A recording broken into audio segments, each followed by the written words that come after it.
Well, no, ladies and gentlemen, that was not a fun outing at all. As the Philadelphia Flyers tonight in Buffalo, New York, fall to the Sabres 4-2. Welcome on into tonight's PHLY Flyers postgame show. Of course, I am not Bill Matz. Bill Matz is having a much-deserved weekend off as he's enjoying all the festivities in Philadelphia for WrestleMania. So tonight, of course, I am JP Zapata, joined as always with the number one hockey beat reporter in Philadelphia, Charlie O'Connor, and the lovely Kelly Hinkle. Oh man, let's get this started off here. I want to start off, of course, with Charlie O'Connor. Charlie, man, what do you take away from that game? It's just a bummer because, I mean, at least to my eyes, and I'm curious, Kelly and JP, kind of where your thoughts are after watching that game, but the Flyers came in and they more or less, at least the skaters, more or less did exactly what John Tortorella told them they had to do, which was, up their level of play, protect their goalie more. They did pretty much what you wanted to do. Now, that's not to say they were perfect. They had some breakdowns. But for the most part, this was kind of the performance you wanted to see from them. And they still lost in large part because UPL, the Buffalo goalie, played very well, especially in the first half of the game. And Ivan Fedotov, unfortunately, the hero of Monday's game, did not play well at all for the Philadelphia Flyers. And I guess my immediate takeaway is that it's less me that I'm angry at this game and more that this is why you had to beat the Blackhawks and Montreal. Because these kind of games happen sometimes. Sometimes you just get goalied on both sides of it. It's hockey, it happens. But that's why you couldn't squander that entire breathing room that you had. And you did it this past week by losing to, two of the worst teams in hockey. And this game they should have won, but they didn't. And there is no such thing as moral victories at this point of the year when you're scratching calling for a playoff spot. Yeah, so, I mean, I don't disagree with you. The Flyers definitely played hockey tonight. They looked good for stretches. But, not to get too Bill Matz on everybody, but, they've been goalied now in, I feel like 4 of the last 10 games, it feels like in my head. And at some point, when are you going to remember how to score a goal? When are you going to finish? At some point, at this point, I'm tired of hearing about them being goalied. UPL definitely looked good tonight, but your season's hanging in the balance. You know that it's entirely in your hands. Find a way to score a goal. Find a way. And they didn't do that tonight. It's just super frustrating. I mean, we were looking at this 6 or 7 game stretch here that you had, and you were thinking this is where we're gonna get those points. This is where we're gonna separate with Washington. Which, by the way, I'll check and I don't know if you guys have seen the score of that Washington Carolina game, but Washington is losing. The Flyers, if they get into the playoffs, it's going to be because these other teams just fumble the ball constantly. Seriously. Because right now the Carolina Hurricanes are 6 seconds away from beating the Capitals in regulation, and the Rangers are 2 minutes and 32 seconds away from beating the Red Wings in regulation. That game's 4-3 though, so the Red Wings could certainly tie that one and send it to overtime. But yeah, the Flyers blew an opportunity here, but the teams that are chasing them are playing early too, so who knows? Yeah, and the Eastern Conference is hilarious this year. It's so funny. No one wants to make the playoffs, apparently. That seems to be the sentiment right now, and here are the Flyers who've looked so good up to this point, and talking with Cousin in the morning, he always says that there has been no expectations for this team, and yes, there has been expectations going to the season for this team, but since we're at this point and you're knocking on the door right now, we were all anticipating for them to, especially on a night like tonight against Buffalo in Buffalo. That it's just extremely frustrating for us to just continuously now 6 in a row. That's not what we're talking about. Yeah, 6 straight losses in a row. And I know for a lot of us Flyers fans, we get that PTSD from the past couple seasons. But the fact is, you're in a playoff push, and now we have lost 6 straight games here.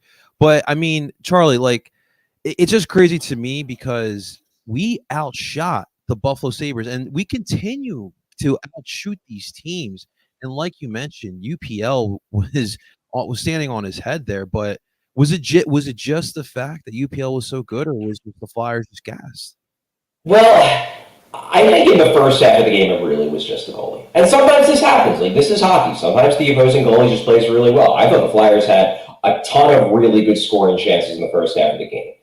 The main critique I will give them, aside from the play of Fedotov, who we'll break down in a little bit, because that obviously was a major part of the story of this game. The main critique I will give them is that they didn't really build on. Like, they tied the game. They built into that goal. The Flyers were by far the better team the first half of this game.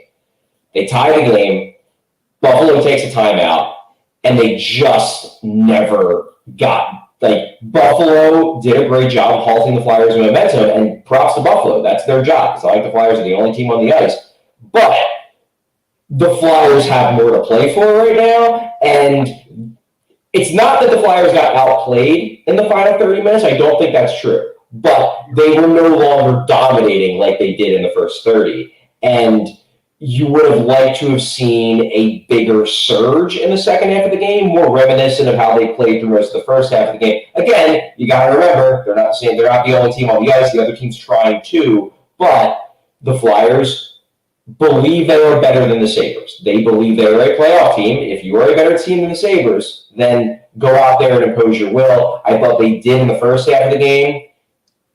They come out of the first half of the game tied 1-1, and then in the second half of the game, it then kind of became a coin flip game. And when it's a coin flip game where one team has a goalie playing very well, one team has a goalie playing poorly, this can happen, and that's what happened. No, yeah, absolutely. Charlie, one thing I did notice here tonight, especially on some of those early goals, was Buffalo did a really good job of using the whole ice, and especially on transition. What did you see on some of those early goals when it looked like they did space out the ice there? Well, the first goal, the Thompson goal, that was clearly a defensive breakdown. Now, it probably was a little bit on both Mark Stahl and Morgan Frost, because Stahl moves over. Stahl's a left side defenseman on that first goal. Yeah, he moves I don't know where he was over going to cover the guy driving the middle lane. Now, granted, this is why you drive the middle lane on a rush, is you want to try to pull that defenseman over because it creates chaos within a defensive zone structure. I don't necessarily think that Stahl was wrong to do that. However, he goes over there real quick, and Morgan Frost is not necessarily in a great position to pick up the trailer, who's Tage Thompson on the other side of the play. But in addition to that, Morgan Frost also puck watches. Like, I don't think this was him being lazy. He just gets sucked into watching the guy with the puck and doesn't realize that once Stahl covers the middle lane guy, Frost has to be back checking like hell to catch up to Thompson. Instead, Frost watches the puck. Puck gets over to Thompson, who has all the time in the world to dangle around Fedotov, who also was probably a little bit too far out of his net. Again, talk about Fedotov in a little bit. Like, yes, that's using the whole ice to be sure, but it's also just a defensive breakdown. And those were happening. Like, you saw the 4-on-4 goal that the Sabres had, the Dahlin goal. They gave him too much space. Now, granted, it's 4-on-4. There's more space in the ice, and Buffalo's high-end guys are probably more talented than the Flyers' high-end guys, so they have a natural advantage at 4-on-4. But you can't give him that much space to move into the high slot, even going down to the low slot. And then they do the same thing on the third goal. They give, with 5 seconds left in the period, they just kind of went to sleep. And so, yeah, there were defensive breakdowns. At some point, you got to get a save. But there were defensive breakdowns, to be sure. I guess, Kelly, how much of this do you pin on the defense? I mean, it didn't look great. The idea of a Mark Stahl, Eric Johnson pairing, I don't understand why that's the choice that you make, given the options that you have. But I'm kind of tired of complaining about John Tortorella's lineup choices. Honestly, I feel like we've been doing that for the last couple of weeks now. But obviously Morgan Frost, he definitely was puck watching, but I feel like the whole reason that you put a guy like Mark Stahl in the lineup is that you're depending on him to be the guy that knows not to fuck up in the way that he did. And he did, and it led to a goal. I don't know that I put this game on the defense. It wasn't great, but I'm more frustrated tonight with the offense. And also, I know we're going to talk about the goaltending. Nothing worse, Charlie, than you being absolutely right about something. And might have been a little soon for Fedotov to get into some games. But, you know, tonight was just it was a very frustrating game to watch. You guys are absolutely right. I mean, like, what did Buffalo end with in shots here? 19 shots on goal. I mean, 19 shots on goal. Like at some point, and a few of them were empty net shots too. Right, well, one goal, the goal was, so I guess one. So yeah, I mean, you hold a team to 19 shots, you should probably win. You got to at some point you got to put some pucks in the net, and that's to me one of the big stories of the night. Real quick. Yeah. Sorry. No, go ahead. Go ahead, JP. No, go ahead. I was going to say, like, to that end, like, a lot of the Flyers high-end guys have disappeared over the last few games, and that's very annoying. Travis Konecny is doing a great job getting us a discount on his next contract, so that's cool of him to go ahead and do that. But I don't know what's going on with the guys that are supposed to be leading this team. It's very frustrating.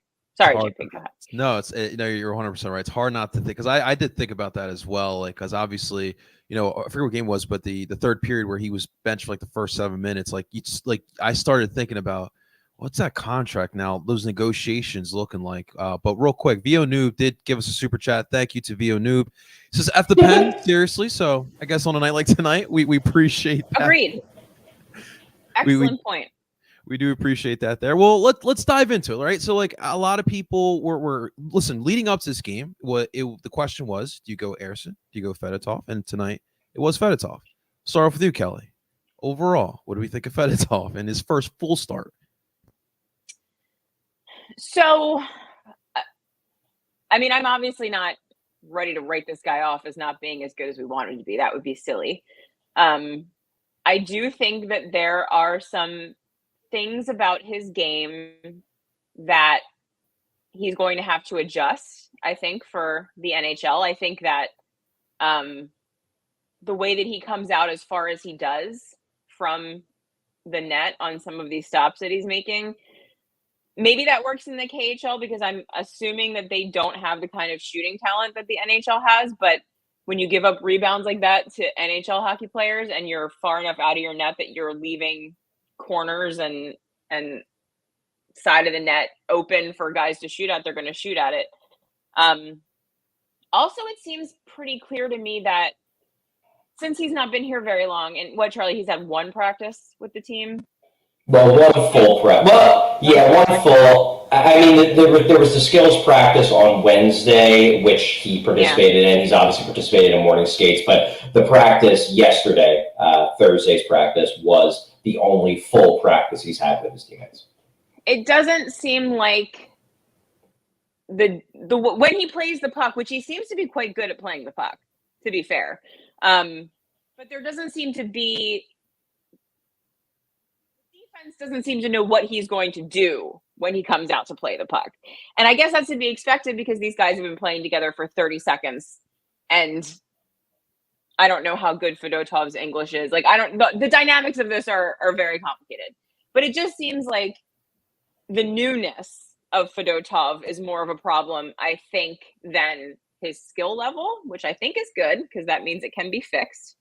But yeah, I mean, obviously it was a disappointment. I think that all of us fans who tend to be a little, irrational, really wanted him to just come in and be, Patrick Roy, and he wasn't, and that's a bummer. But I think he'll be fine, probably. Yeah. I mean, I guess where I'm coming from is like, objectively speaking, he's the biggest reason they lost this game. He is. I mean, the Thompson goal, yeah, it's a defensive breakdown to be sure to leave him that open, but Fedotov does get dangled to hell on that play, and it's not like that was an unstoppable play. He could have broken it up. He could have made the save. He could have been a little bit further back in his net. Like, that's not a play that's like destined to be a goal. Then you have the 2 goals in the second period where they're both high blocker. It just, and Al Morganti pointed that out in the intermission,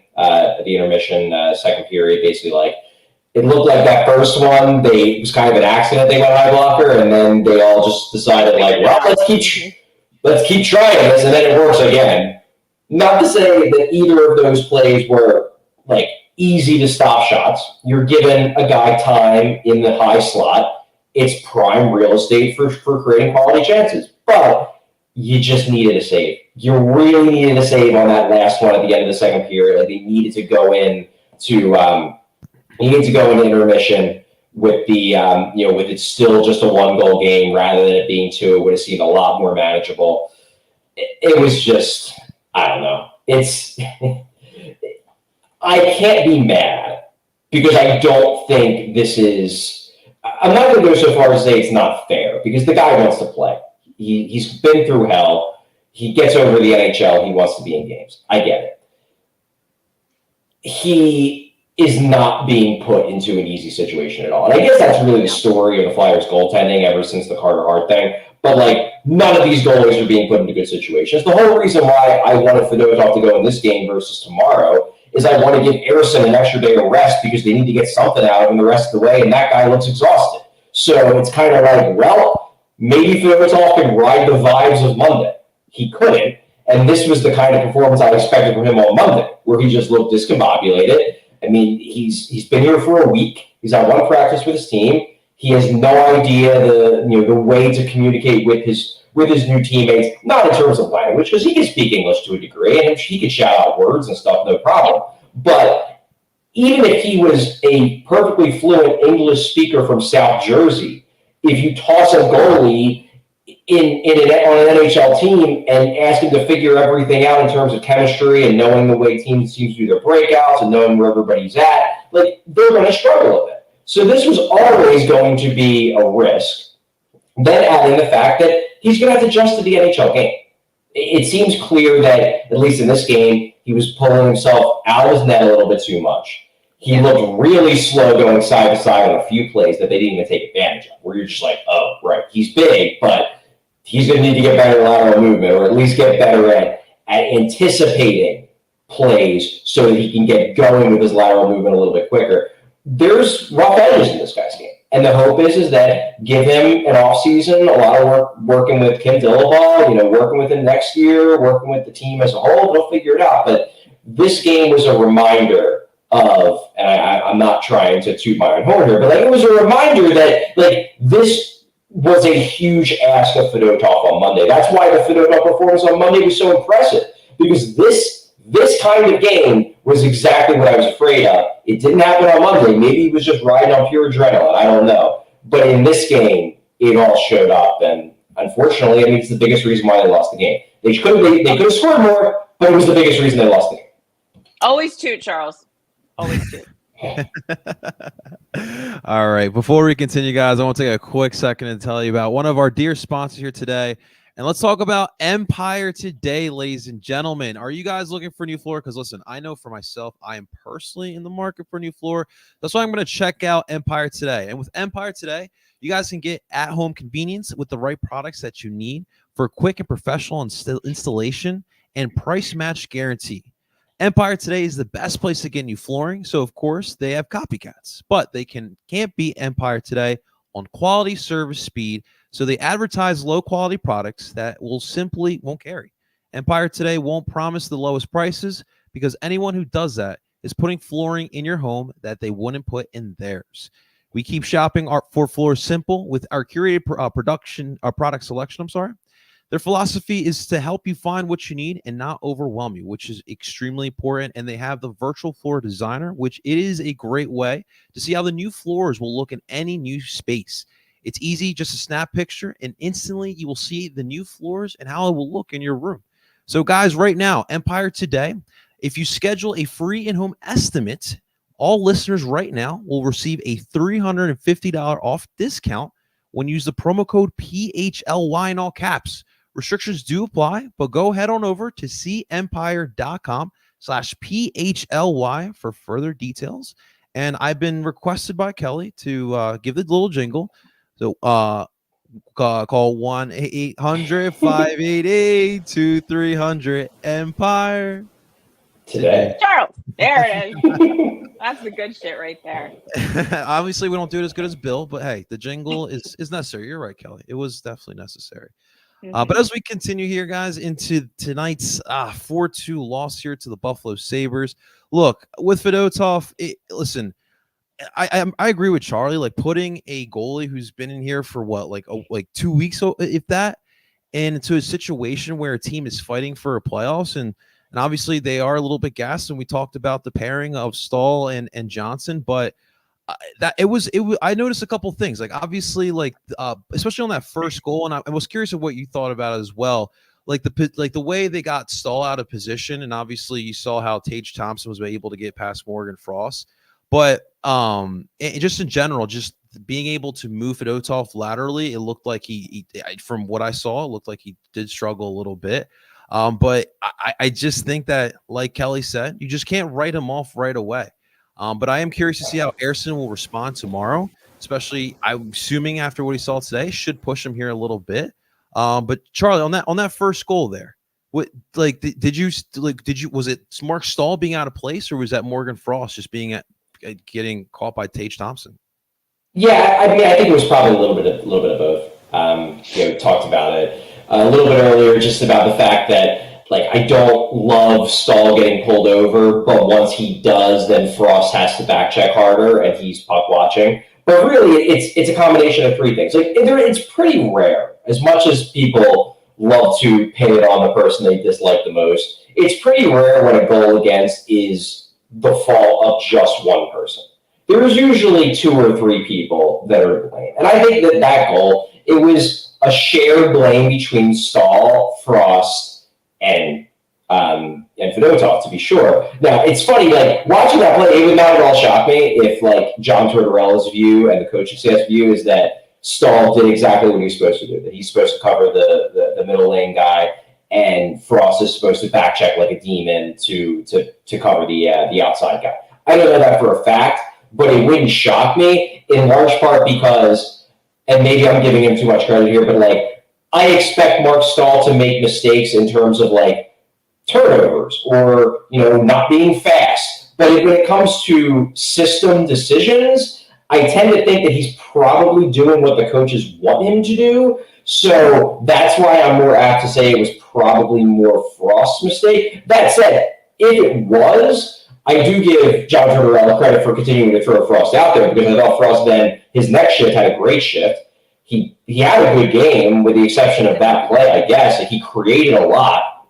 And this kind of leads me into what I want to talk to you guys about. I think it's abundantly clear that Fedotov was one of the, if not the biggest reason the Flyers lost this game. But who else do you come out of this game being frustrated with? Like, is it just Fedotov, or are there individual players who you're just like, man, they just didn't have his night, and it was noticeable that they didn't have his night? Travis Konecny. Frustrated with Travis Konecny. He had that one glaring turnover towards the end of the game that was just sticking in my head because it was towards the end of the game, and it was glaring. The one with the net empty. Mm-hmm. Yeah, but like, he is the best player on the team. He is supposed to be the best player on the team. I just feel like these are the games. Like, this is supposed to be the balls out effort team. It's what they've been all year. Like, this is when I want to see a guy like Travis Konecny step up and take over a game.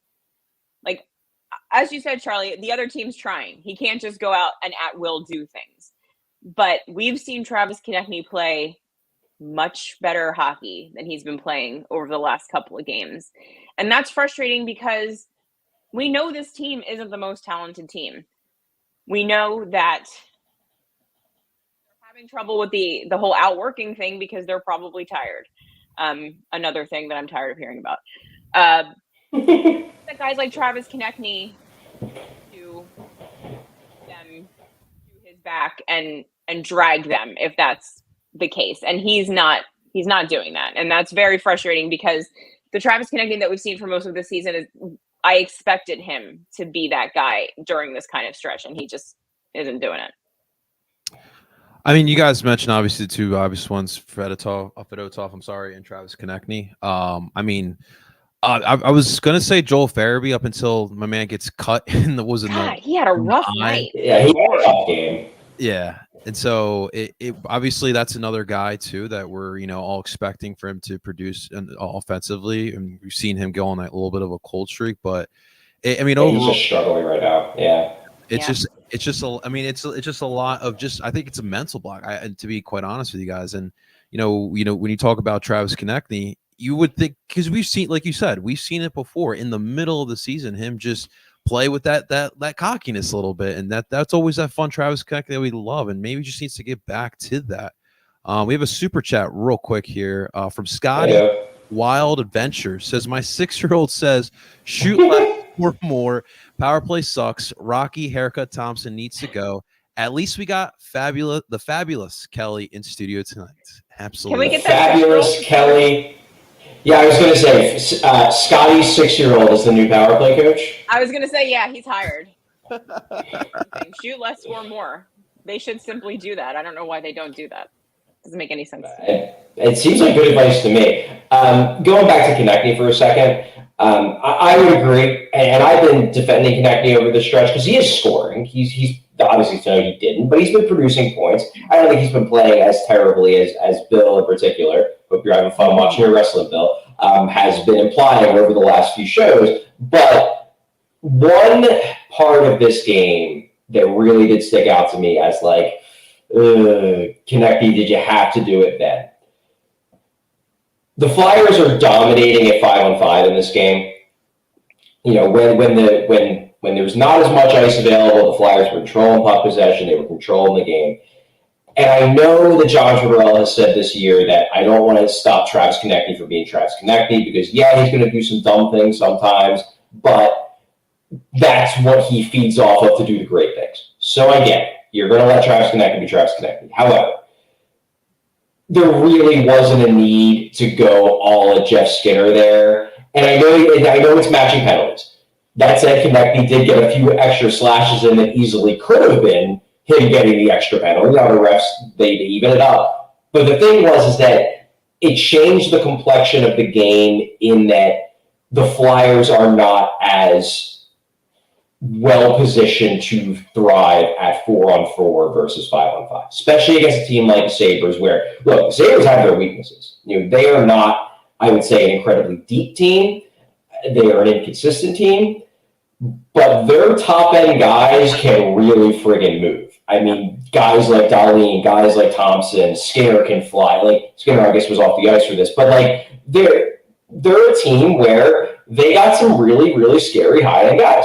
And Konecny puts both teams at 4-on-4, and not immediately, but in the ensuing 4-on-4, Dahlin cuts through the Flyers' defense, using that extra space from 4-on-4, scores. I guess it's not the game-winning goal because the Flyers score again, but it's the goal that gives the Sabres a lead that they never ultimately relinquish. And I don't know how angry I even want to get at Konecny because he's just being Travis Konecny. He's just being the agitating pest. But there is an element of maybe this isn't the time to be an agitating pest. And also, if you are the best player on the team, maybe a tie game, a must-win game, isn't the time to get yourself taken off the ice for 2 minutes, even if you take somebody with you. Like, I think the Sabres will take that trade of Konecny for 2 minutes, Skinner for 2 minutes, any day. To me, if anything, this has just served as a reminder. I still am very high on Travis Konecny. I think he's a really good player. I'm certainly not, saying, like, I'm not even going to get into the trade Konecny thing because, like, there are reasons to trade him. But to me, if you're trading Travis Konecny in the offseason, which I'm still skeptical to do, but if you do that because you think it's the best move for the rebuild, not because you're mad at how he played the final 10 games of the year. That said, I do think this does serve as something of a reminder that as good as Travis Konecny has been this year, he's been quite good, he's not the best player on a contender. He's just not. Like, that's just not who he is. And Kelly, you were describing, like, I need more from him. And you're right. you do need more from your best player in these kinds of games. The thing is that I don't think he can get it. Like, he is what he is. He's a darn good player, but he's not best player on a contending team, and I think this is serving as something of a reminder of that. No. I would agree with that, but I don't think you need to be Nate McKinnon to score a single goal against the Buffalo Sabres. Like, if he had scored tonight, we're not talking about this 4-on-4 nonsense if he had scored a goal tonight. Like, I don't think I'm expecting him to be better than he is. I'm expecting him to be the best player on this team. And right now he's not. Like, Owen Tippett and Morgan Frost, I think, are more impactful in games than Travis Konecny has been lately. At the moment, sure. Yeah. Well, and to be clear, like, I'm not arguing with your sentiment. Like, they need it more from Travis Konecny. What I'm more or less saying is that the fact that they need more from Travis Konecny, the fact they need more than maybe what he's capable of providing when the team desperately needs him to make a play. Like, he needs to be the third or fourth guy on a team, where it's not like, man, they need Travis Konecny to make a play because nobody else can. Like, they need him to be the secondary guy. And on this team, he can't be because he is actually their best player. Absolutely. And real quick, guys, I just want to take a quick second to tell all of our listeners here today about our dear sponsor over at Olipop. Ladies and gentlemen, I'm not going to lie to you. After this, I have some pizza waiting for me. It's Pizza Fridays over here at this household. I typically go with a little Coca-Cola with the pizza, but obviously with our new sponsors today in Olipop, I'm going to take advantage of their traditional cola that they got going on over there. Olipop is the world's first functional soda with a classic soda taste and the benefits of plant-based fiber, ladies and gentlemen, prebiotics and other botanical ingredients to support gut health. It's extremely important. I'm telling you guys, Olipop is a new kind of soda with only 2 to 5 grams of sugar and 9 grams of fiber per can. And Olipop is available online and almost in 30,000 retailers nationwide, including, that's right, their recent launch in Wawa. You can get Olipop at your local Wawa here today, but they're also available in different supermarkets. I saw it at Wegmans the other day, so it is pretty easy to get a hold of Olipop. But if not, like we said, you can get it online as well. Like I mentioned, I'm going to go with the traditional cola tonight, but I've loved the cream soda. The classic root beer is also a great selection as well. And right now, guys, we got you hooked up with the promo code. If you use the promo code PHLY20, you'll get 20% off your next Olipop order. This discount only applies to one-time orders, not to subscription orders. Olipop is sold online, drinkolipop.com or on Amazon, and available in almost 30,000 retailers nationwide, including Wawa, Target, Sprouts, Wegmans, ShopRite, and GoPuff. Thank you to our sponsor here today in Olipop. All right, guys. Kylie and Charlie, listen, I think that this overall was not fun, but I do think that there was some positives. And Charlie, well, one thing that really did stand out to me was Noah Cates, especially Noah Cates as of late, but especially here tonight. I thought he looked really solid. Obviously, my man got the goal as well. What did you see from Noah Cates here tonight, Charlie? Yeah, the Flyers, John Tortorella has been asking the Flyers to collectively, but also individually, reach that different level that these games require. And Tortorella has not been terribly happy with a lot of the players who he believes have not. Noah Cates has been one of the guys who I think has. He obviously scored the first goal on Monday, which really should have been a shot in the arm to this team. It ends up not being because Harrison gives up, one goal that's and then one goal that's awful, and that kind of kills it right in its bed. But he was good again tonight. I thought he obviously gets the one goal, but he's also just making plays. He's winning battles along the boards. He's getting back to kind of what made him an exciting player last year. And you could argue it's too little too late. And, it's certainly not going to make his final season scoring numbers look much better. They're still going to be ghastly because he didn't score at all the first 2/3 of the season. But it is nice to see that he can elevate his game to a level that we've seen before. But nice to know that it's not just gone, that he seems like he's finally starting to maybe get back in the swing of things. And if anything, I don't know if the Flyers are ultimately going to make the playoffs or not. I guess we'll see over these last 5 games. But even if they don't, at least Cates will have something to build on going into the offseason, and then maybe he can use that as a springboard to a bounce back year 3 next season. Yeah, I was definitely worried that Cates had just kind of like settled into something a little bit more mediocre than we had seen from him like last season. So it is nice to see him coming on. It reminds me a bit of Morgan Frost last season, where it just kind of took the entire season for him to figure it out. Too little, too late.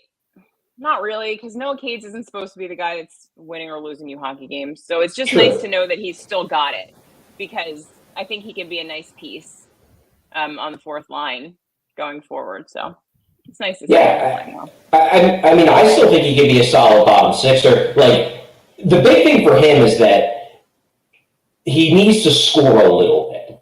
It's not even that he has to score a ton, because even this year, even as disappointing as his scoring numbers have looked this season, from an underlying metric standpoint, he is still driving play probably the best of any player on the Flyers. Like, good things happen when he's on the ice. It's just that if you're going to be a regular player, you can't just do that. You got to score sometimes. You got to be obviously impactful on the score sheet maybe once every 3 or 4 games. Like, you got to do it a few times. And if he can if all he has to do in my mind is be like a 25, 30 point a year guy and get all the other good things that he does, that's fine. It's all he's got to be. And I was starting to worry that like maybe he just doesn't have the offensive ability to be that unless you were force-feeding him minutes like you did last year when they had no other choice. What you're seeing over these last few games is that, maybe he does have the offensive ability to be a third-line winger on a grinded-out line, a checking line, and put in, somewhere between 25 and 35 points a year, the way that Scott Laughton does. You know what I mean? Like, that's kind of where I envision Cates' offensive ceiling ultimately falling into if he hits. And by hit, I mean like becomes like a staple of this team for the next 6-7 years. This year was concerning from that regard, but these last few games, it's been positive. Another guy who I thought actually had a really good game. He really impressed me. Jamie Drysdale. Yeah. I thought this was his best game maybe since like those first couple that he had right after the trade, which was really encouraging to see. He looked really good. And I think I was never one of those people who was like deeply worried that he had somehow injured himself into never being a good defenseman just because he hurt his shoulder again. But I think it was fair to be a little bit worried that it was going to take, probably the off season for him to get back to something resembling what we saw in those first couple of games. And he was everywhere tonight, like all over the ice. And I think you put it in the outline, Charlie, but that Sealer-Drysdale pair has some real potential to be something fun to watch, which is cool. Yeah, that's what I noticed as well. I mean, listen, with Drysdale, obviously the injury was kind of a setback, but you all see the skating. You all see what he can do from that blue line, and I think he's going to be fine. But I'm with you. I love seeing him with Sealer. Sealer, obviously, we know, shot blocker. He brings a physicality where Drysdale always provides the offense production there. But it was good to see because obviously this is like the best game I've seen since he came back from injury. So it was definitely promising to see. But yeah, Charlie, 100%. He was definitely one of those positives tonight as well. Yeah, and speaking to that Sealer-Drysdale pairing, I mean, and again, like, I am not dismissing the possibility the Flyers still make the playoffs. They certainly could. They got a lot of help from the rivals in the East that they're battling with for spots tonight. They still might be able to get in. Maybe they turn it on. This game, they outshot the Sabres by a ton. If they just start getting the bounces and get anything remotely resembling decent goaltending, maybe they will get in the playoffs. But I am, in a sense, looking to next year already because this is a rebuilding team. And one of the main things that will decide whether this rebuild works, especially given the fact that you traded Connor Gauthier for him, is how Jamie Drysdale develops. You need Jamie Drysdale to hit. Like, maybe you don't need him to be a number one. It would be damn cool if he ended up becoming a number one. But you at the very least need him to be a pretty darn good top 4 defenseman. To me, his development is very, very important. And part of his development is getting him a partner that he can trust and he can play off of over the long term. I'm hoping Nick Seeler can be that guy for him next year. I like the potential of that partnership because I don't want to toss Jamie Drysdale into first pair of minutes right off the bat, like for him to ultimately earn them. But off the bat, I don't want to put him with Cam York and give him the kind of minutes that Cam York has earned. Cam's getting 25 minutes a night. Like, I don't want Drysdale to be getting that right off the bat. I don't want him to be facing top pairs, top lines every night. I'd like for him to be on the second pair or even the third pair. And that's where someone like Nick Seeler could fit in quite well for him because not only can he do all of the crazy defense things that he is known for, but he could also hopefully not get in Drysdale's way and let Drysdale cook, but do it in usage where he's not getting killed from a matchup standpoint. They are the second pair to start next season rather than the top pair, and then Drysdale can kind of hopefully succeed in that role and then push for more minutes from there. But I like the potential of the Seeler-Drysdale pairing. The rest of this year, absolutely, because they're still pushing for a playoff spot. And hey, if those guys show chemistry and they can hold it the rest of the year and then get the Flyers in the playoffs, that's awesome. But I am more concerned about Drysdale's long-term development. And if he can build chemistry with Seeler, I think that pairing has a lot of it makes sense in my head. And it also makes sense in terms of the usage I want Drysdale to have. So I like the fact that they're showing something so far. Yeah, because I think there was some worry, at least for me, about what Seeler was going to look like without Sean Walker. And Drysdale probably has the closest thing to Sean Walker vibes on this team. So, if Sean Walker and Nick Seeler worked as well as it did, maybe Jamie Drysdale and Nick Seeler can work that well too. That's a really good point. Yeah, that was really good. Those two were obviously when Sean and Nick were together, they obviously worked really well. And, Jamie, he provides a little bit more, especially when it comes to that skill set for sure. Charlie, one tweet you did bring out, I was intrigued by it as well when you put it out. The third line pairing of Ola Lixell, Ryan Poehling, and Garnet Hathaway. What did you think of that line at the end of the game? I thought Lixell had a really good game. It's a bummer that he didn't score. He had that one opportunity where I think he got 2 or 3 chances in about a 3-second span. He was one of the players who was puzzled. So I didn't dislike that line. It was a weird idea just because obviously Poehling and Hathaway are the ultimate grinded out bottom 6 fourth line types. And Lixell is kind of a finesse skill guy. But they've liked what they've seen from Lixell in terms of chance creation. Jim Jackson noted on the broadcast that he's been generating a lot of scoring chances recently. He's just not finishing. Now, look, that's a big problem for this team on the whole. This team needs to finish on more of his chances. So if Ola Lixell just can never finish on his chances, he's probably not a guy you're going to want him that much of a future here if he just can't finish at the NHL level. But I was intrigued by the idea. I thought as a third line, they were pretty good. Lixell really scored a couple times. They created some chances. Poehling had some good rushes. It worked. It's just that they didn't score. And while it's probably unfair to be yelling at the third line for not scoring, the Flyers just need scoring. They need it from somebody. They need it from anybody. And I'm sure, John Tortorella is probably happy that Lixell had another good game where he created chances, but it's also at some point you got to score a goal, man. We can't keep you up here forever. Yeah. Absolutely. Real quick, I want to take a quick timeout, guys, and I want to tell you guys about our dear friends over at the Game Time app. That is right, ladies and gentlemen. As you guys can clearly tell, if you're living in the city of Philadelphia, it is WrestleMania. That's where our boy Bill is at. You guys can check out the WrestleMania tickets over at the Game Time app. It is a free app, and what I love the most about it is its functionality. You can look at all the seats, you can see your seat in the stadium before buying, and also all the fees you can see right before checkout. So gone are the days of hitting that checkout button and here comes $100 worth of fees. That's where Game Time has you covered there. And best of all, they have the lowest prices guaranteed. Right now, for all of our baseball fans, obviously it is opening day, opening week. They have a special opening day offer right now. If you go to the Game Time app, it's a $20 off. If you use the promo code FIRSTPITCH, that's FIRSTPITCH. So with this offer right now, all users can get $20 off any MLB purchase of $150 or more in the Game Time app with the promo code that I just mentioned to you. And this offer runs through March 25th through April 14th. So definitely check that out. But hey, in general, guys, listen, if you're going down to a sporting event, concert, comedy show, whatever it may be, definitely make sure you guys check out the Game Time app. And thank you to our friends over at the Game Time app. Awesome, awesome stuff. All right, here. Real quick, I did have there was an interesting comment here I wanted to talk real quick. Chuck Dube put out here. Why did we start Fedotov in a must-win game against a very skillful team? If he was to start a game, it should have been against the Columbus Blue Jackets.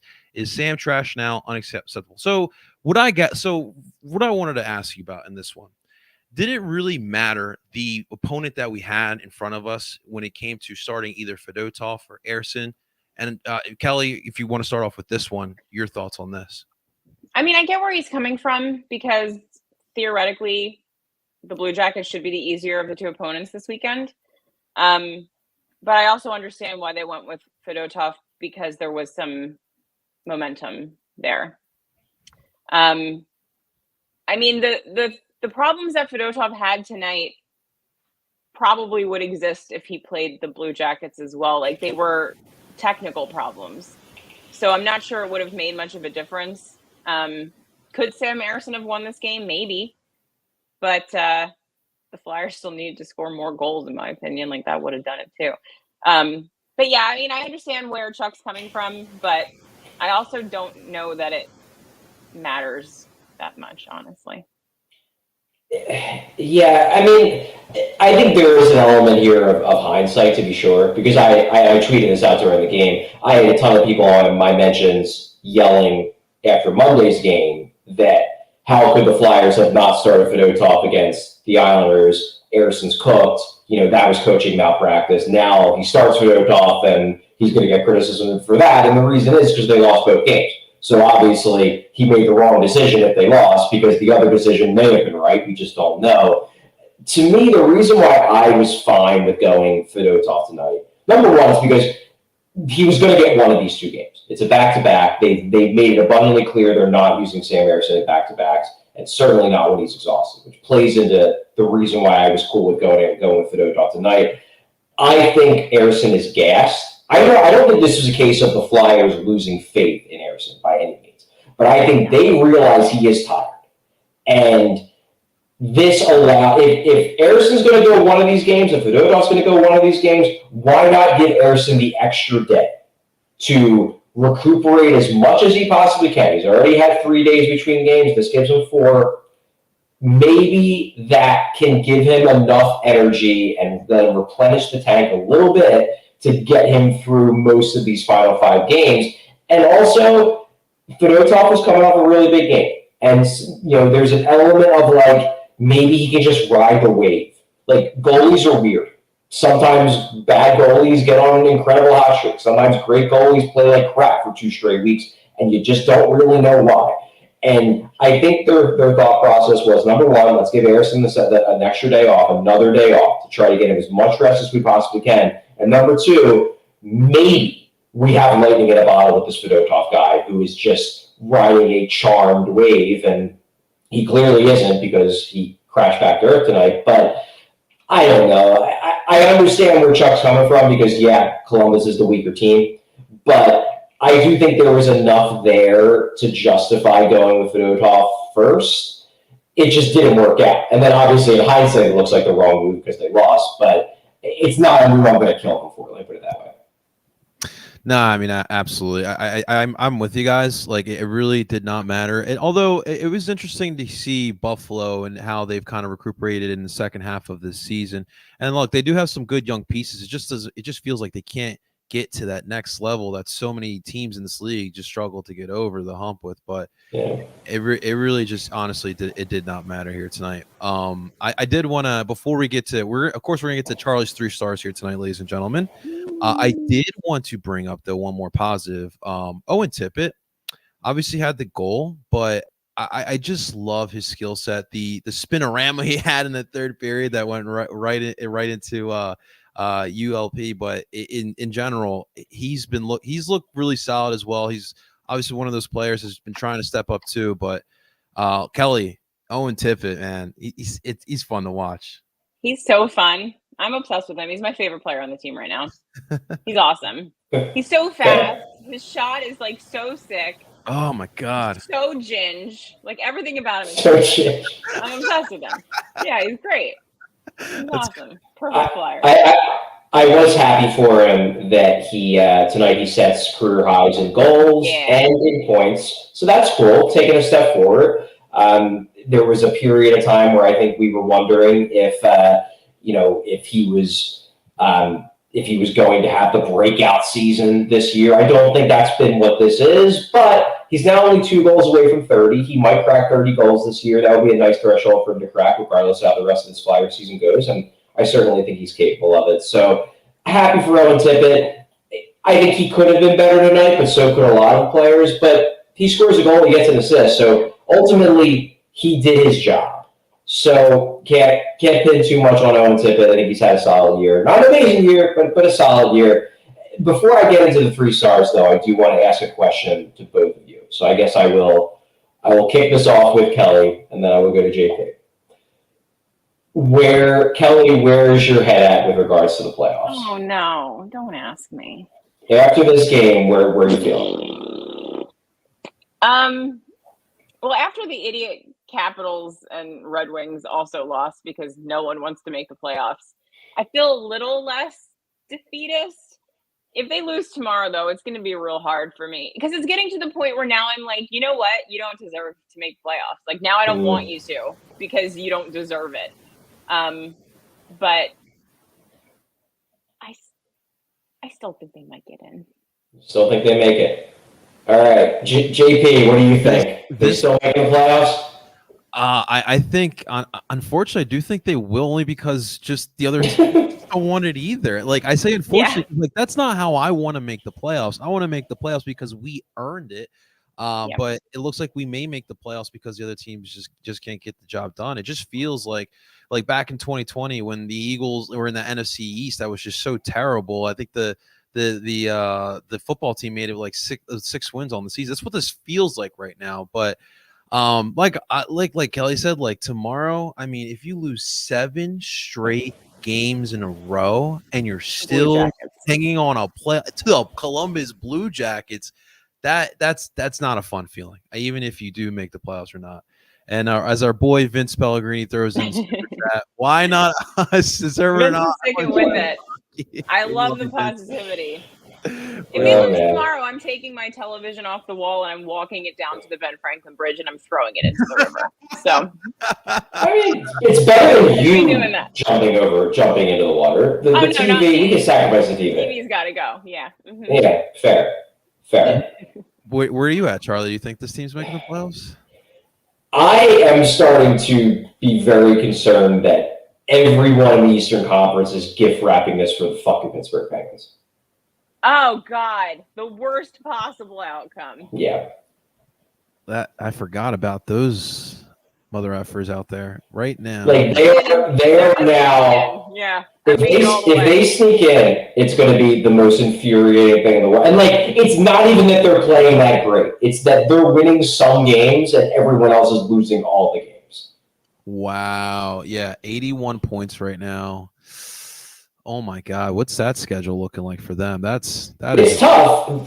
They have some tough games, but like the thing with the Penguins this year has always been they've underachieved. Like they have the talent, they're just a mess, and I think they're still a mess. It's just now everybody else is just as much of a mess as they are. I don't know. Tonight was a tough one for me. I was still on the I think they're going to make the playoffs. Now I'm more leaning towards I don't know if they can pull themselves out of this. Especially now that we know that there's probably not going to be any Fedotov magic. So that option has now been erased. Now it's back to hope to God that Harrison catches enough of a break over this week to replenish his energy. Maybe Fetty learned some shit tonight, Charlie. Maybe he's some lessons. All right. He'll be back next time. Maybe. All right. Well, let's get to the three stars stars. nice with Charlie O'Connor. Charlie, let's kick it off with star number 3. Star number 3, I will go with one Flyer for this one. I will say Noah Cates. Could have been Jamie Drysdale. If the Flyers were one, he probably would have been one of them. But Noah Cates scores a goal, second straight game with a goal. He stepped up, in these meaningful games, and I thought it wasn't just the goal. I thought he was impactful regularly on his shifts, even in limited ice time. Looking at his advanced metrics in this one, per natural stat trick, Flyers collected 85% of the expected goals with him on the ice at 5-on-5 in this one, so pretty darn good. Cates, I give him credit. He stepped up, hasn't been, the year he wanted, but when the chips are down, he's playing some of his best hockey. So for that reason, I will give him the 3rd star. Let's go. I like that. All right, Charlie. Star number 2. What do you got? Star number 2, I will go with Buffalo's Jack Quinn, not just because he got 2 goals in this game, but because they were 2 really big goals. I mean, he gets the goal at the end of the second period. The Flyers are, maybe going to be able to hit the second intermission down just 1. Then you can, Torts can give a big pep talk. The guys can, start yelling to each other's faces like, we're going to do this, we're going to do this. And then they go out there. Instead, completely deflating goal to go into the locker room. You're down 2. Even when you score 1 goal, it's not like you're all the way back. It just seems like a mountain you got to climb. Well, then they get past it. They get the goal from Tippett, and now it's back to a 1-goal game, 1 play, and what happens? Jack Quinn scores again. So it's not even just that he had 2 goals, but it's the timing of the goals. They really just snuffed out Flyers' momentum at key times, and I'll give Jack Quinn credit. I mean, good shots, and he played a good game, and he did what he had to do to get the Sabres a win. So Jack Quinn, 2nd star of the game. All right, and that only leaves us with one more. Charlie, give us star number 1 tonight. Yeah, it's UPL. Ukko Pekka. Say his whole name. It's an S-tier hockey name. It's honestly an amazing hockey name. Like, that is a killer. So good. Yeah. Killer hockey name. He had a really good game, especially in the first half of the game. I felt like that was him almost single-handedly keeping the Sabres in it. When the Flyers, it was just a barrage of shots. And these were, like, I thought that, thinking back to, say, like, the Chicago game, the Flyers outshot Chicago. I didn't think they created many quality chances. This one, they outshot the Sabres, and they created some really good chances. And Luukkonen just stopped them. And then the second half of the game, the Sabres played better, and Luukkonen didn't have to necessarily stand on his head as much, but he still made some big saves. He was still there when he had to be. He obviously gives up the Tippett goal, but beyond that, he did exactly what he had to do. Finishes with 32 saves on 34 shots. And looking at the expected goals, the Flyers had 3.26 expected goals. Luukkonen allows only 2 real goals. So, yeah, you could certainly make the case that Luukkonen swung this game. I think he's the obvious number 1 star. Not that he necessarily stole it, because with the way Fedotov was playing, even if Luukkonen gives up the 3rd goal, Flyers still probably lose this one because Fedotov just didn't have it.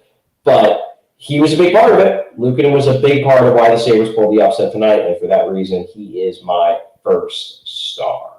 Charlie, you are the pronunciation king. In your covering hockey here, is the nation of Finland the hardest names to pronounce? No, I don't think so. I'm trying to think about Finland. The Finland names honestly are usually pretty easy. They're pretty phonetic. Yeah. Yeah. Ukko Pekka Luukkonen, like it's right there. It's just fun. Like, they're fun names to say. I feel like it's the lesser known Eastern European countries that tend to be the worst, or at least the hardest to remember. They tend to be tough.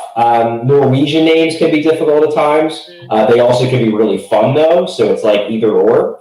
But, look, it's my job to know how to pronounce these guys' names, so I try to do it as best I can. Same thing with like a guy like Fedotov. You got to have the accent on the 2nd syllable, not the 1st syllable, so we're going with that until he tells us otherwise. So, these guys deserve to have their names pronounced properly, so I do my best. Do you know what I think about a lot, Charlie? This is very random. But I think about What's how that? for like our entire lives, we were probably saying Sergei Fedorov's name wrong. Like it's probably Fedorov, right? Probably. Yeah. I feel like our entire lives would have been different if we were calling him Sergei Fedorov. Yeah, you're right. Sergei Fedorov probably. The thing is, there's some of these guys, like Provorov did this too, where he just straight up told everybody, no, just call me Provorov because you guys will get it wrong anyway. So maybe Fedorov said the same thing, or maybe we were just in a less caring about cultural differences time in the 90s and no one even asked him. I think it was more that back then. I think no one gave a fuck. They were just like, now we're just going to say your names however we want. Sorry. Yeah. Awesome. Well, before we end this post-game show, and thanks to everyone for watching and listening, I do want to give a little plug for PHLY diehard subscriptions. Obviously, my articles, some are free, but quite a few of them are behind the diehard paywall. Definitely check that out. It's not just the articles, though. You get discounts on merch. You get access to events. You get a free shirt. And we have some really good shirts right now if you sign up to become a diehard. We got the new Phillies line. We have the new Anthony Gargano line. We have a bunch of Flyers shirts. We have the Mad Russian tee. So if you're looking to pick one of those up, you get a free shirt with your diehard subscription. We have a nice little, it's almost like a gift box for you. It's pretty cool. And you get to read all my content. You get to read all Zach Berman, Bo Wolf, Derek Bodner, Kyle Newbeck, everybody's content. I've heard we're going to be getting Les Bowen to come on, so you'll get his content behind the paywall. When Alex Appleyard does his prospect articles, you get that content as well. So certainly I think we are giving you enough reasons to justify the purchase, but give it a shot. We'd certainly love to have you on board. And you can join the Discord, where I'm in all the time to talk hockey and debate and mediate arguments from our many Discord commenters. It's a fun time. It's basically Twitter without the insanity to that degree. So if you get the same Twitter but still want to talk hockey, join the Discord, become a PHLY diehard. We'd love to have you. Wow, I think I might become a diehard and I work here. That sounds like a lot of fun. Awesome. Check back, JP. There you go. Well, Kelly and Charlie, are you guys ready to do this tomorrow as well? As we got a Columbus game? It's going to be better tomorrow, boys. I love it. Sure hope so. I love it. Awesome stuff. All right, guys, that's going to do it for today's edition of PHLY Flyers. Like Charlie said, make sure you guys hit the like button, subscribe. We will see you guys for tomorrow's show. Until then, you guys enjoy the rest of your night, Philly. See you soon.